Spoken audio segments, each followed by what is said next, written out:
Le Barça n'a pas dit son dernier mot vis-à-vis de Julián Alvarez. Le club compte bel et bien aller jusqu'au bout dans ce dossier, malgré qu'on l'annonce comme étant très proche du Paris Saint-Germain ou encore de Arsenal. Évidemment, c'est une question d'argent, que ce soit niveau salaire ou même indemnité pour le club actuel de Julián Alvarez. Mais le joueur lui aussi n'a pas dit son dernier mot. Ça sera l'élément déterminant dans ce dossier. Si le joueur envoie balader Arsenal et le Paris Saint-Germain, le Barça a toutes ses chances. Le club prévoit d'inclure des joueurs dans le deal, histoire de... Bon, on parle de Ferran Torres, il n'a pas envie. Voilà, Ferran, il veut pas.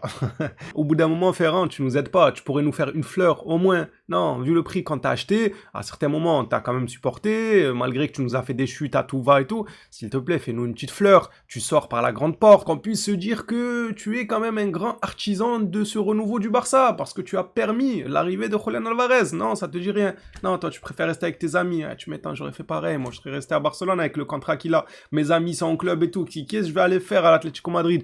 Enfin bref, les Blaugrana, j'espère que tout va bien de votre côté. N'hésitez pas à soutenir la chaîne. Faites exploser la barre des likes. Abonnez-vous aussi, car beaucoup regardent les vidéos sans même s'abonner. Alors que c'est gratuit. J'imagine pas si c'était payant. Je préfère même pas imaginer. La vérité, ne me laissez pas imaginer. Si c'était payant, j'aurais 0 abonné. C'est un truc de fou.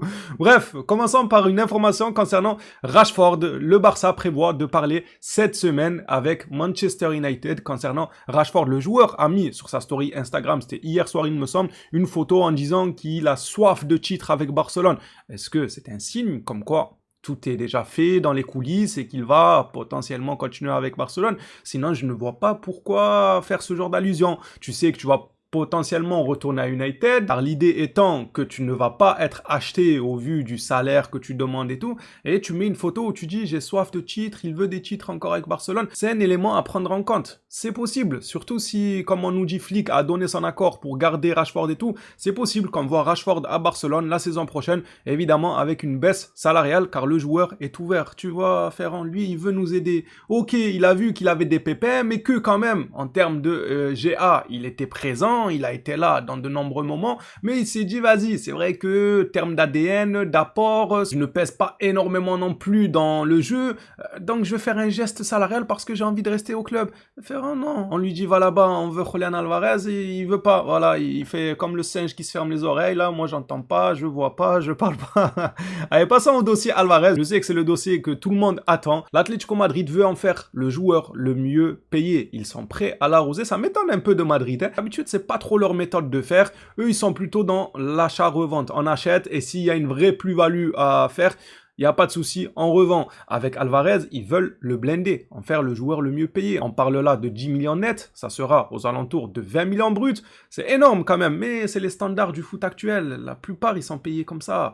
Le club a offert à Alvarez il y a un moment d'améliorer son contrat pour passer à 10 millions net à ce jour. Il n'a pas répondu à cette offre et le club reste calme car il est clair qu'il ne le vendra pas à n'importe quel prix et ne bougerait que si le joueur insistait pour partir et apporter une offre substantielle. Quelle offre substantielle? Prenez Casado et 80 millions et nous rendez pas fous. On avoisinera les 110 millions avec joueurs compris.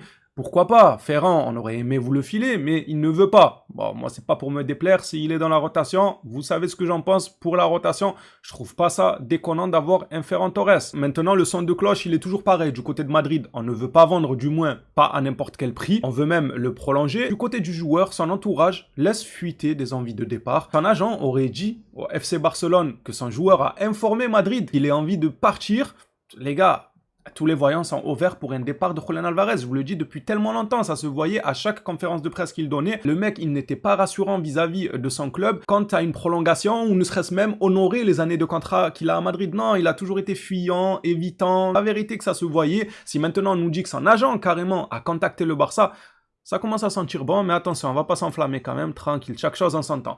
Julián Alvarez a donc donné le feu vert à l'Atlético Madrid pour discuter avec le club intéressé par lui. L'idée du Barça était un montant plus Ferran Torres, mais Ferran ne souhaite pas partir. En fait, c'est ça qui est bien avec Ferran, c'est qu'on est fixé. Voilà, il y aura pas de « ah, il veut pas, on le pousse pas ». Non, il veut pas, il partira pas. Il a ses amis, il a sa famille, il est dans son pays, il a tout ce qu'il faut. Il va essayer de gratter une prolongation à Barcelone, ça ne le dérangerait même pas d'être sur le banc. Et c'est une chose que je peux comprendre. C'est pas non plus le scandale du siècle s'il venait à réussir à prolonger en restant sur le banc, en étant dans la rotation, avec un certain Alvarez devant lui, ou même Harry Kane qui serait plus qu'excellent, ou même d'autres numéros 9, et lui en doublure. Ça serait pas déconnant. On peut pas lui en vouloir de tenter le coup, les gars. On aurait tous fait pareil. En tout cas, moi, pour ma part, je suis honnête avec vous. Je serais pas parti. Voilà, détestez-moi.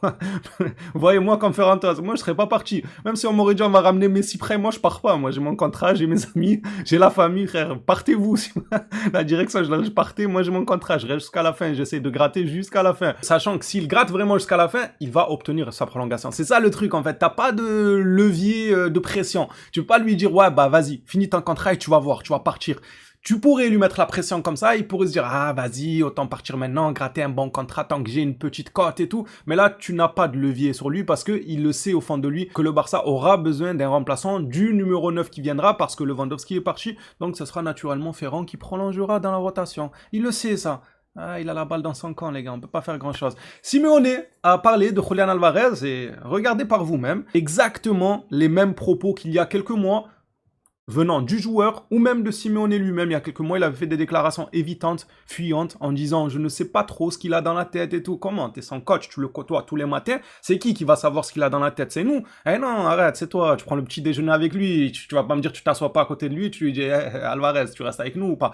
Arrête. Si tu ne confirmes pas ça, c'est qu'il t'a dit tout le contraire, qu'il veut partir. Et le coach continue sur cette lancée de dire « Je ne sais pas. » Il a probablement pris sa décision, mais à l'heure actuelle, je ne sais pas. Simeone donc déclare « Cette question doit lui être adressée. J'imagine qu'il a déjà pris sa décision. » Et non, si tu étais sûr que ton joueur allait rester, elle doit pas lui être adressée cette question. Tu aurais pu dire oui, il est heureux avec nous, il va rester, je ne vois pas pourquoi on spécule autant à son sujet, mais il ne le dit pas. Pourquoi? Parce qu'il sait que le joueur a envie d'ailleurs. Qu'il parte ou qu'il parte pas. Même s'il venait à rester à Madrid, je ne croirais jamais que Alvarez n'a pas tenté de partir. Même s'il venait à prolonger, il aurait quand même tenté de partir, mais que les options qui s'offrent à lui, je sais pas, peut-être ça l'intéressait pas.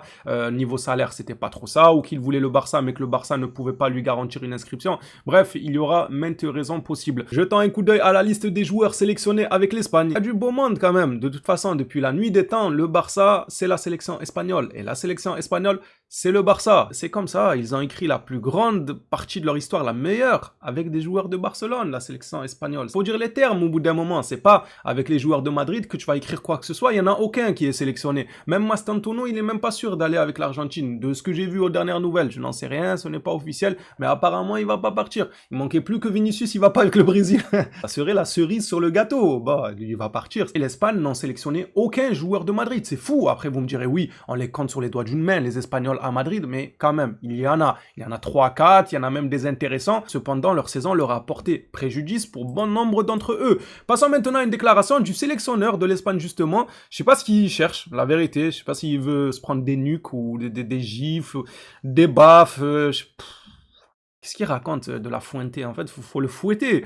S'il faut prendre un risque, on le prendra. De qui parle-t-il? Parle quand même pas de Lamine Yamal, le jeune bébé de 12 ans et demi qui a encore 15 Coupes du Monde qui l'attendent pour une phase de poule de Coupe du Monde où il est avec l'Arabie Saoudite et je ne sais plus qui d'autre, mais voilà, des joueurs, c'est même pas de seconde zone, des joueurs de second monde, voilà, ils sont même pas dans le même monde de football que l'Espagne et les autres équipes, ils sont dans le second monde. Arrête un peu, tu vas pouvoir les battre sans Lamine quand même, rassure-nous que tu rigoles là. Oh, il a 18 ans, tu nous dis s'il faut prendre un risque, on va le prendre, mais c'est avec ta grosse tête de chauve qu'on va le prendre le risque. Arrête de déconner. De La Fuente évoque la disponibilité de Lamine Yamal au mondial. Normalement, tous les joueurs seront prêts dès la première ou la deuxième journée de la Coupe du Monde, mais s'il faut prendre le moindre risque, il faudra le prendre car c'est une Coupe du Monde. Ah, mais il a vraiment dit ça, c'est pas une traduction approximative, je sais pas, rassurez-moi. Non, rassurez-moi, je vais aller en Espagne là, de La Fuente, je vais aller faire cuire un œuf sur son crâne. Qu'est-ce qu'il raconte? Comment ça, s'il faut prendre le moindre risque, on le prendra? Mais c'est pas possible. Elle est erronée, la publication, il a pas pu dire ça quand même. Je pense que dans sa tête, il est encore dans la petite guéguerre qu'il mène avec Barcelone, je fais jouer vos joueurs, le Barça qui lui dit d'économiser les joueurs et tout. Donc il taquine un peu en disant ça. J'ose espérer qu'il ne le pense pas, sincèrement, parce que c'est très grave. Frérot, tu joues l'Arabie Saoudite, même tu me prends moi et 10 abonnés, on forme une équipe, on va battre l'Arabie Saoudite. Tu vas pas me dire que tu as besoin de prendre le moindre risque, on le prendra en faisant jouer Lamine Yamal. Non, faut pas déconner. J'espère que c'est faux, que c'est juste pour piquer un peu Barcelone. C'est pas grave, on accepte. C'est de bonne guerre, voilà, tu nous piques, on te pique et tout. Y a aucun souci. Mais nous fais pas trop peur quand même. Dose sur les pics, le chauve.